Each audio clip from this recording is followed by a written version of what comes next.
But ఇక్కడ చాలా common గా చూసేవాళ్ళేమో, కానీ ఈ ఇష్యూలో ఉంది ఒక కొరియోగ్రాఫర్ అనేది పక్కన పెడితే, అటువైపు ఉన్న ఒక బాధితురాలు తను ఒక మైనర్ అనే విషయం చాలా కలవరానికి గురి చేస్తుంది. డెఫినెట్ గా అది చాలా ఇంటెన్స్. మనకు వచ్చేటప్పుడు తెలియదు, కేసు వచ్చినప్పుడు తెలియదు, తర్వాత మనకి ఎంక్వైరీలో బయటపడింది తప్ప కేసు వాళ్ళు చెప్పినప్పుడు అసలు మైనర్ లోపలికి రానివ్వకూడదు కదా. మైనర్ ని కొరియోగ్రఫీకే పెట్టుకోకూడదు, కొరియోగ్రఫీ దేనికి పెట్టుకోకూడదు.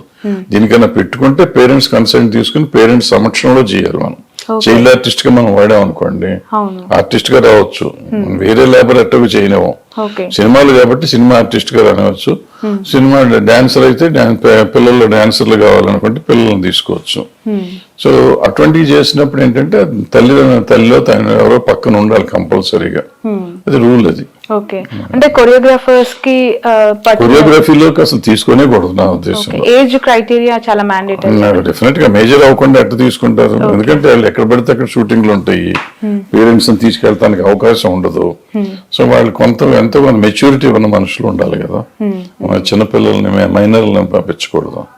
మైనర్లు వస్తే ఏంటంటే మళ్ళీ తల్లిలు తండ్రులు ఎవరో ఒకరు రావాలి, ఇలాంటి తీసుకురావడం కష్టం అవుతుంది. అది కాకుండా ఆ పిల్లలు మరీ డెలికేట్ గా ఉంటారు కదా, వాళ్ళని ఎందుకు తీసుకురావాలి అనేది పాయింట్. సో నాకు తెలిసి ఏజ్ ఫ్యాక్టర్ ఉండాలి. మరి వాళ్ళు ఎట్లా తీసుకున్నారు అమ్మాయి అనేది ఇవన్నీ కొంచెం ఇన్వెస్టిగేట్ చేస్తే కూడా తప్పు చేసిందా, లేకపోతే మేజర్ అయినట్టు కార్డ్ అప్లై చేశారు అంటే లేకుండా కూడా తీసుకెళ్లి ఇతను వాడుకున్నారు ఏమో, ఇవన్నీ కొంచెం డెప్త్ లోకి వెళ్తే గానీ. అంటే ఇప్పుడు పర్టికులర్ ఒక సినిమాకి సంబంధించి ఒక కొరియోగ్రాఫర్ మాస్టర్ గా కంటిన్యూ అవుతున్నప్పుడు పూర్తి అంటే గ్రిప్ అంతా కూడా అతని దగ్గరే ఉండే అవకాశం ఉంటుంది కాబట్టి మేబీ ఆ మాస్టర్ తనని కొంత లీనియన్స్ తో తీసుకెళ్లి ఉండొచ్చేమో అనే అభిప్రాయం కూడా వ్యక్తం అవుతుంది. అలా ఉంటుందా? ప్రొడ్యూసర్స్ యాక్సెప్ట్ చేయొచ్చా కొరియోగ్రఫీ? జరిగినప్పుడు అసలు నిజంగా సినిమా ఇండస్ట్రీకి సంబంధం లేదు, ఏదో ప్రైవేట్ ఆల్బమో ఏదో దేనికో యాడ్ కో తీసుకెళ్లారు. So it's no way concern with us. Bombay ఏదో జరిగింది అంటున్నారే, అది సీరియస్ గా చెప్పాలంటే మనకు సంబంధం లేదు. ఆ అమ్మాయిని సంబంధం వచ్చింది మైనర్ గా ఉన్నప్పుడు, ఇండస్ట్రీలోకి వచ్చింది మైనర్ గా ఉన్నప్పుడే మేజర్ అయినాక అనేది ఇప్పుడు చూడాలి. అప్లై ఎప్పుడు చేసింది అనేది మనం చూడాలి, తర్వాత చూడాలి. ఈ ఫస్ట్ టైం జరిగినప్పుడు మాత్రం she was not the member or ఈ సినిమా ఇండస్ట్రీకి సంబంధం లేదు, అది ఏదో చిన్న ప్రైవేట్ దానికి. ఓకే, బట్ 2019 నుంచి 2024 చాలా ఇయర్స్ ఆఫ్ గ్యాప్ ఇక్కడ కనిపిస్తుంది. 5 years 2 years కరోనా పోయింది కదమ్మా. యా, సో ఇన్ని రోజులు, ఇన్ని నెలలు, ఇన్ని సంవత్సరాల తర్వాత ఈ ఇష్యూ ఇప్పుడే ఎందుకు తెర మీదకి వచ్చింది, ఇప్పుడు ఎందుకు కంప్లైంట్ వరకు వెళ్ళింది అనేది ఒక $1 million క్వశ్చన్ గా కనిపిస్తుంది. ఈ $1 million క్వశ్చన్ లేదమ్మా, సింపుల్ కొంచెం కళ్ళు మూసుకుంటే అదే అర్థం అవుతుంది. ఇప్పుడు ఫస్ట్ ఆమె చిన్నపిల్ల, ఫస్ట్ ఆ చిన్నపిల్లప్పుడు అది ఏం చేయాలో తెలియదు. ఆమె అక్కడ ఊరు నుంచి వచ్చేసి ఇక్కడికి వచ్చారు. సో ఉండాలంటే ఇది తెలియని వయసు కదా, ఇట్లా ఉంటేనే పని అవుతుందేమో అనుకుందో, తెలియకుండా జరిగిపోయిందో, ఏదో జరిగి ఉంటుంది. మనం జడ్జిమెంట్ ఇచ్చేసి ఇట్లా జరిగి ఉంటుంది ఊహించాల్సిన అవసరం లేదు. రేపు ఇన్వెస్టిగేట్ చేసినప్పుడు అన్ని బయటకు వస్తాయి, వచ్చినప్పుడు చెబుదాం. ఇప్పుడు మనం ఊహించుకుని చెప్పుకోవటం ఎందుకు. సో అవన్నీ అయిపోయినాక, ఇప్పుడు ఇది సొంతంగా ఆమె కొరియోగ్రాఫర్ అయిపోయినాక ఇబ్బందులు వచ్చి ఉంటాయి, వాళ్ళకున్న గొడవల్లో ఇదంతా బయటకు వచ్చి ఉంటాయి. బట్ ఎంత జాగ్రత్తగా మెన్స్ ఉండాలి సార్ ఈ ఫీల్డ్ లో, మీకు అర్థం. ఎందుకంటే అనేక ఇష్యూ మొన్న రాస్తారు, మీరు అన్నారు అది పర్సనల్ ఇష్యూ అయినా తన రెప్యుటేషన్ కి అది చాలా డ్యామేజ్ అయిన అంశం.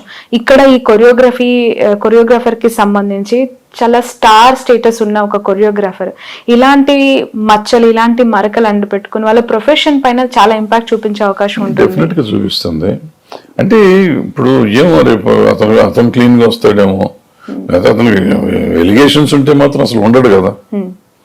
ఎలిగేషన్ ప్రూవ్ అయితేనేమో ఉండడు, అవ్వకపోతే నాకు క్లీన్ గా వస్తే అసలు గొడవ లేదు కదా.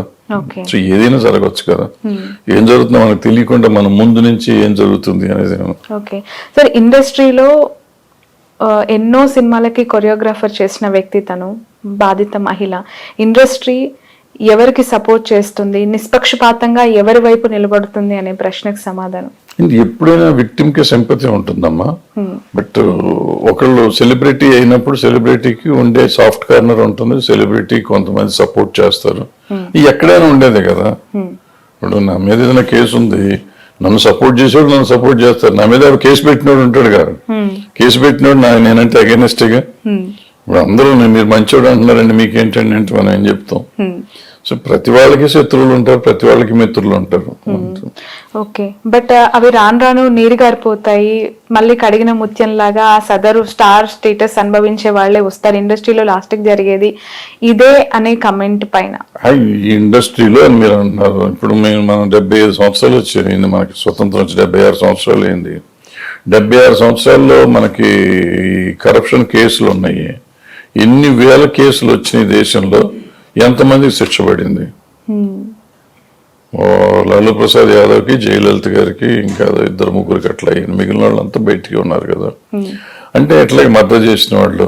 సో ఇక్కడ చట్టంలోకి వచ్చేటప్పటికి రకరకాలు జరగచ్చు, ఇండస్ట్రీ చేస్తుందా, ఇంకోళ్ళు చేస్తారు. ఇప్పుడు వాళ్ళందరికీ ఎవరు చేశారు? ఎక్కడికక్కడ రకరకాలు ఉంటాయి. చట్టానికి కళ్ళు లేవు అంటారు, మరి కళ్ళతో చూస్తారా, కళ్ళు లేకుండా చూస్తారా? ఇప్పుడు ఇక్కడ 2 కేసులు ఉన్నాయమ్మా, ఒకటి ఈ పాష్ కమిటీ చేస్తుంది, ఒకటి పోలీస్ చేస్తుంది. సో ఇక్కడ ఏం జరుగుతుందో అక్కడేం జరుగుతుందో మనకు తెలియదు. 2 తెలియకుండా మనం ఇప్పుడు డెసిషన్లోకి వచ్చి ఏం జరుగుతుంది అనేది మనం చెప్పలేం. ఇప్పుడు సపోజ్ పాష్ కమిటీ వీళ్ళు తప్పు చేశారు అని డిసైడ్ అయింది అనుకోండి, వీళ్ళు ఒక యాక్షన్ తీసుకుంటారు. లేదు ఇక్కడ తప్పే జరగలేదు అని పాష్ కమిటీ చెప్పింది, పోలీసుల దగ్గర అతను తప్పు చేశారు అని తెలిసింది అనుకోండి, వాళ్ళు శిక్ష చేస్తారు. సో అక్కడ ఏమీ లేదని తెలిసి ఇక్కడ ఇది వచ్చి ఇది కరెక్ట్ అని తెలిస్తే వీళ్ళు శిక్ష చేస్తారు.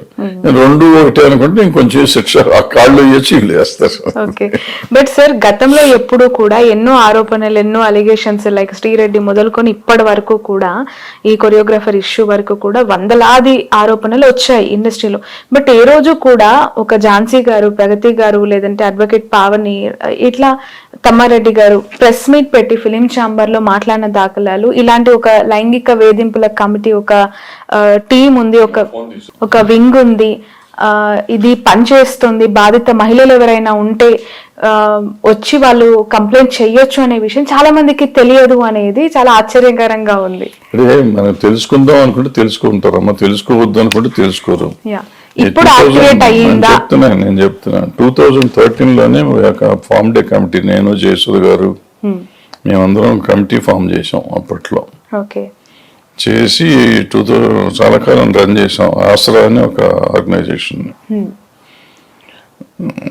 నేను పంపిస్తా మీకు, చూడండి. పేపర్ కట్టింగ్ ఉంది నా దగ్గర కూడా, ఇది లేదు చూడండి. నేను మొన్న ఎప్పుడు సడన్ గా ఎవరో పంపించారు, సార్ మీరు అప్పుడే పెట్టారు సార్ అని ఎవరో పెట్టారు నాకు.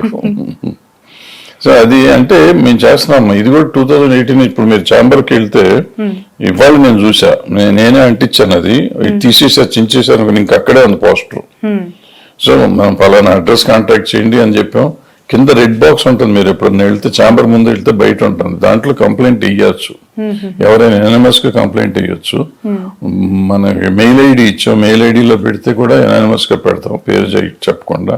అట్లా కేసులు చూస్తూ సాల్వ్ చేస్తున్నాం. సో మనది ఉంది. తెలుసా తెలీదంటే మేము ఈ పాష్ 2018 తర్వాత వీళ్ళు 3,000 మందిని ఇది చేశారు, స్టేట్మెంట్లు తీసుకున్నారు మన వాళ్ళు. అంటే 3,000 మంది మహిళలతో మాట్లాడారంటే ఆల్మోస్ట్ ఇండస్ట్రీ అందరికీ తెలిసి ఉండాలి, కింద నుంచి పై దాకా తెలిసి ఉండాలి. నేను ఝాన్సీ, సుప్రియ 3-4 జనరల్ బాడీ మీటింగ్లకు వెళ్ళాం ఫెడరేషన్ లో. వెళ్ళి ఇట్లా ఉమెన్ కి ఇది ఉంది అని జనరల్ బాడీస్ లో చెప్పాం, యూనియన్ జనరల్ బాడీస్ లో. సో ఇంతకంటే ఏం చేస్తాం మనం? అప్పట్లో అన్ని అవుట్డోర్ యూనిట్ వ్యాన్లకి అతికిచ్చాం, అది ఇట్లా కమిటీలు ఉన్నాయి మీరు చూసుకోండి. అంటే మీకు ఇంట్రెస్ట్ లేక మీరు చూడలేదు అనుకో, దానికి మేము ఎట్లా బాధ్యులం అవుతాం? మేమంటే ఇండస్ట్రీ అనేది. సో మనం చేసే ప్రయత్నం మనం చేస్తూ ఉంటాం. నాకు కంప్లైంట్ ఇస్తానికి అలా ధైర్యం రాలి. ఇక్కడ బేసిక్ ప్రాబ్లం ఏంటంటే అందరికి ఎట్లా ఎట్లా ఎట్లా అనేదే ప్రాబ్లం. తర్వాత ఏమైపోతుంది, మనం కంప్లైంట్ ఇచ్చినాక మళ్ళీ ఉండవేమో అని, ఇటువంటి అవకాశాలు పోతాయేమో అనే భయం ఉంటుంది కదా, దాంతో మీకు ఎక్కువ మంది రారన్నమాట.